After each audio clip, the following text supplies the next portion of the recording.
The greatest love is the love of self. So we talking real talk today. If we say we love our brother, why are we killing our brother? Why are we killing one another? There has to be some mental conditions that we suffer from, that the social service and the state service are neglectful in our community. The corporate banks, the corporate companies who thrive off of us, who profit off of us, has left us. This is so important that we hold them accountable. The riverfront is booming. Our neighborhood is not. It's decaying. So it's so important for us to give that understanding.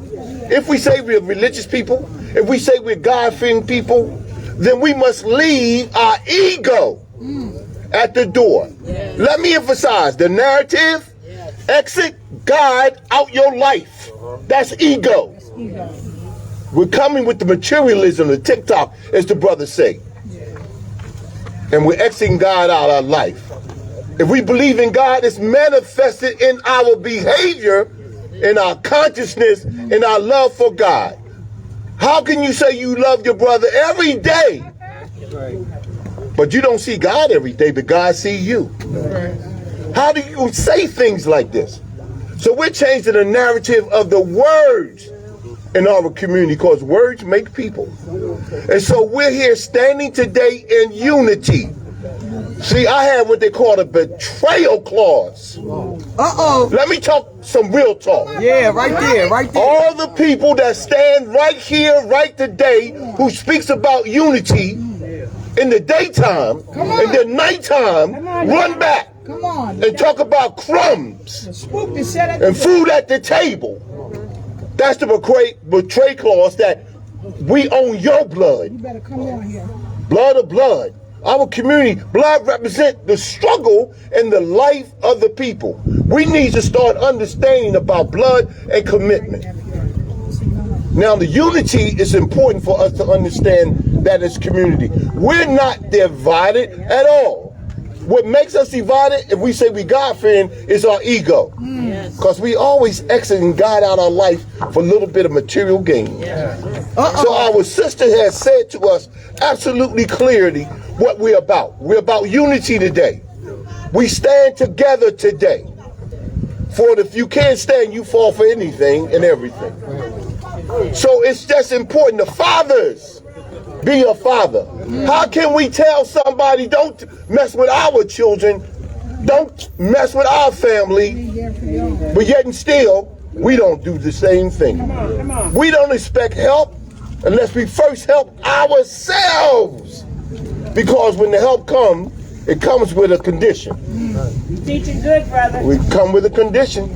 So we need to understand the condition is our family. What is family? We have lost the identity, the words, the concept, the spirit of family. The examples begin in the family unit. It begins in the family unit. And all of our brothers out here, you are somebody's mother, grandmother, great-grandmother. People think that you've been imported from Mars somewhere. I don't know what's wrong with them. They are family. Let's be real about this community. Let's be real about this community. We gotta first start. Charity begins where? At home and spreads abroad. Thank you. Okay, we have one more speaker, and I did call on a lot of men because it's the males killing the males pretty much, but I can't say that now. The males, the women, I need to have something because now they're killing the women like they're killing the men, and it don't make sense. But I called on a lot of men because the males out here need to see some black male examples, okay? So lastly, we have Mr. John Cook from GBI. Woo! Come on, John! I was looking for you, John. I was looking for you. I was looking for my pants. TV, let's try and get right here. I want to say grace and peace to the Christians. Assalamu alaikum to the Muslims. And good morning to the atheists. Good morning, everybody. I come from a place where we reverence our elders. Uh-oh. In fact, I come from a place where you don't speak unless he asks you to speak. Amen. Those were lines of respect. Yes, my Lord. Yes. When I was young, I looked like my mother. God knows if I looked like my father, I never met him. But I wonder if he was 6'2", handsome, and elegant. But when you die, you look like your decisions. What are you deciding? Somebody lied to you, they bamboozled you to make you think that you were less than what you are. In fact, I get more money if I tell you you're nobody. But if I tell you that you are the sum of your creation, my pockets are slim. Well, let me morph into the gangster. Hey, Cook, you don't know what it's like to go day and night without food in your refrigerator. That's right. You don't know what it's like to go to prison and say, Daddy, That's right. are you my daddy? You don't know what it's like to go to a job and they say you don't meet the qualifications. I'm a young therapist. I'm a social worker and I'm a black man. You don't know what it's like for somebody to sit at a table and they say you are not qualified because you work with somebody. Well, let me tell you something this. I work with the CEOs of Artisan Bank. I work with the CRAs of Discover. In fact, y'all should be here. Uh-oh. Somebody gets shot in your town, we leaving. But we're not getting in front of what we're doing out here. GBI, raise your hand. Black people, if you are here, and white people in solidarity for our people, raise your hand. I remember a time when they said, we shall overcome. Come on. We shall overcome. I remember a time when they say, what makes you hate your brother? But then somebody stabbed me in my back with an ice pick and I said, well, that's the reason why I hate my... But then I realized it was mental health. You have seen destruction your whole entire... How do you tell me how to love and I never knew how to love? Come on, boy. In fact, I never seen a father love a wife. Uh-oh. Oh my God. Whoa. Touching it. Touching it. We got... For I reckon the suffering of yesterday is unworthy to compare to the glory that God has for you. Well, how much does glory weigh? I seen a folk in prison. I went to visit him. He said, well, they offer me 60 years. But if I was outside, is there a difference than me being inside? Jesus. That's deep. Don't you know that we're killing because we're not seen? Cook, you think I just wake up and I want to shoot somebody? You think that I believe that the man is my enemy, but y'all created us to be enemy, and then y'all tell us to get up and be something. In fact, I was in school and you told me about algebra, but you told I had an IEP and you told me that I had disability, but I was just a sugarhead running to and fro, but you gave me all these diagnoses. So then when I got to college, they said, you don't belong in here because I didn't understand what the curriculum was. That's right. That's right. Councilwoman, you are beautiful. And I appreciate this opportunity. But I'm going to tell you this. We have an epidemic on our hands. Anytime you get a man to shoot a man and eat Chinese food like nothing happened, y'all in trouble. Wow. Anytime you get a woman that sleep with 14 or 15 men just to feel like she's somebody, y'all in trouble. When the last time you told somebody that you didn't know that you love them?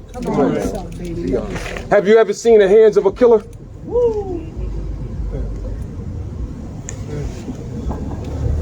If you have, raise your hands. I remember I took a test for a psychological evaluation and I wanted this job so bad, and they said, if you ever seen murder, you're not qualified. I said, well, let me go. I got to get out of here. Back in the day, they said that slaves ran, African-American slaves, let me be correct, through the Mason-Dixon line with no shoes on. And right now, you got $200 pair of Jordans and we can't even walk from Market Street to Monroe. We should be ashamed of ourselves. Yeah, absolutely. Come on, man. We are becoming our worst enemy. We sabotaging ourselves. And somebody said there's no such thing as black on black crime. You out your mind? Django Unchained. Are you out your mind? Talk about it. It's a delusion of grandeur. In fact, I'm thinking that your frontal lobe is not working because the hippocampus part of my brain is telling me, I remember when the black man pulled the gun on me and I said, hey, hold on. Why didn't you kill me when I was poor? Y'all don't get it. Don't shoot me when I got something going on for myself. When I didn't care about myself, then my life didn't matter, but now it does. Love me as I love you. Christ said in front of the garden of Gethsemane, he said, take this cup from me. But what did a cup weigh? How much did it weigh? These kids got heavy weights on their shoulders. And we walking past them every day. And not in the school. Somebody said to me, Mr. Cook, I don't have a diagnosis. And I said, well, I'm a social worker. I said, well, when you sleep at night, do you have dark dreams? He said, absolutely. I said, well, what do you see when you sleep? He said, I see nothing. He said, in fact, when I go into the mall, I get paranoid. He said, but when I also go into banks, I believe that they're going to deny me. I said, you absolutely have something going on inside of there. You just couldn't illustrate what you had. And so if you bump into me, it's hard for me to say, well, why did you do so? Somebody said to me, well, why does respect matter? And I'm gone. And I said, well, when you're on a golf course and you broken deals, whoever came and they had the upper echelon bravado, you got the biggest thing. Well, these guys only have respect. And they said to me, well, what do I have to succeed? I don't have school. I don't have education. I don't have love. I don't even know my father. You know what I say? You have the breath that you breathe. And they said, well, what does that matter? And I say that to the man that held it for 72 minutes. There is no excuse why we continue to kill each other.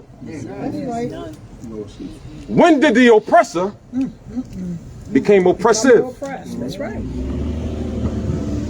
We need something different. We don't need to just speak about it. We need to apply it. We need to see it come to fruition. We have the power. If you stand with your community, raise your hand. If you can do something about something, raise your hand. What I would love to see is us stand in solidarity with Councilwoman Oliver, excuse me, and let's bring a plan to fruition. Let's stop speaking about it, because while we speak, our people are choking. Talk aloud, ain't saying nothing. God bless you, grace and peace. All right.